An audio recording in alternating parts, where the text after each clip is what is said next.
One City Church. So I'm going to be just sharing a devotion with you this morning. And one of the things that I've really been dwelling on a lot or thinking about a lot is John 15 and what it means to abide in Christ.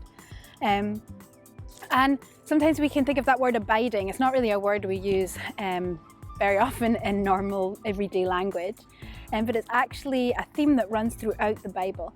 So in the beginning, God was with man, right? He had this desire, and he's always had it, to dwell with his people.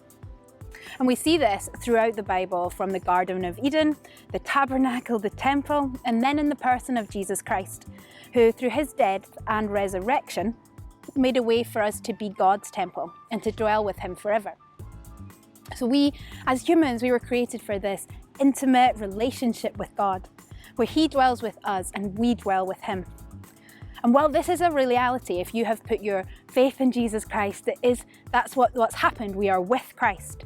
But I've realized more and more that it's not something I necessarily experience on a daily basis. And this is what I want to do. I want to learn to abide with Jesus daily. So I'm going to read from John 15, and it's verses 1 to 5. I am the true vine, and my Father is the vine dresser. Every branch in me that does not bear fruit, he takes away. And every branch that does bear fruit, he prunes, that it may bear more fruit.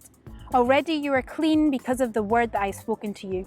Abide in me and I in you, as the branch cannot bear fruit by itself, unless it abides in the vine, neither can you, unless you abide in me.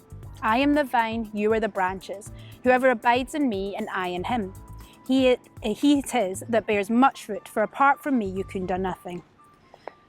So there's this beautiful imagery of the vine here, and it just talks of Jesus being our life source, and that he is a living connection with a living God, and we can do nothing apart from him.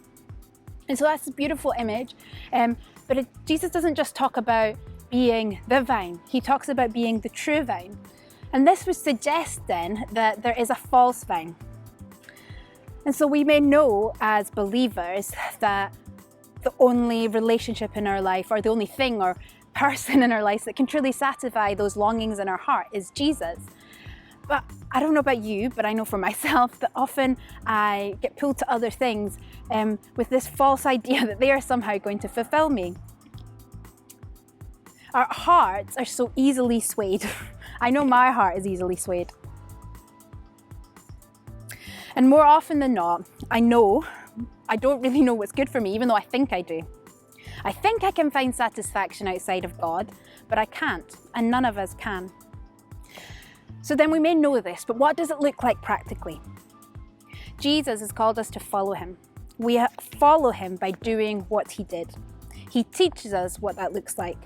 So in John 5, Jesus says, "Truly, truly, I say to you, the Son can do nothing of his own accord, but only what he sees the Father doing. For whatever the Father does, that the Son does likewise." Jesus knew that he could do nothing on his own. He constantly declared his dependence on the Father. And if this is what Jesus did, how much more do we need to? So how did Jesus know what the Father was doing? He spent time with him. He prayed. He studied the scriptures. He knew his voice. He also lived in community. Because we're not called to abide alone, but together as Christians, helping one another in this journey.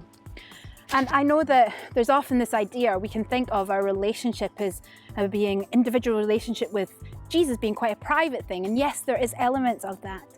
But it's not only an individual thing, because Jesus says in the scriptures that I read at the beginning, I am the vine and you are the branches.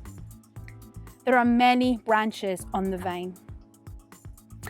So we first look to Jesus to empower us, to teach us and empower us to abide. And we can also help one another in this journey, to hold each other accountable and to help one another. And learning to abide takes time and perseverance. But what I have noticed is the more that I make that daily choice to position myself before him and also to spend time with him, the more I want to. And it's not always easy. There's the busyness of life. I mean, I have 3 small children and sometimes it's really hard to make that space. But even though I don't always manage it or I don't always make it, I am committed because I truly want to abide. And I don't want to do anything on my own strength because ultimately that leads to a fruitless life.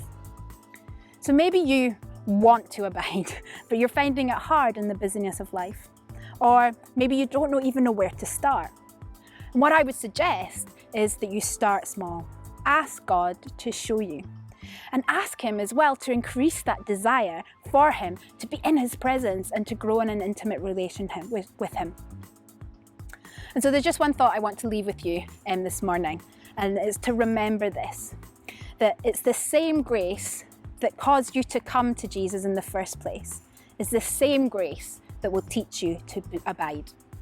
Jesus is the author and finisher of our faith. We can do nothing apart from him.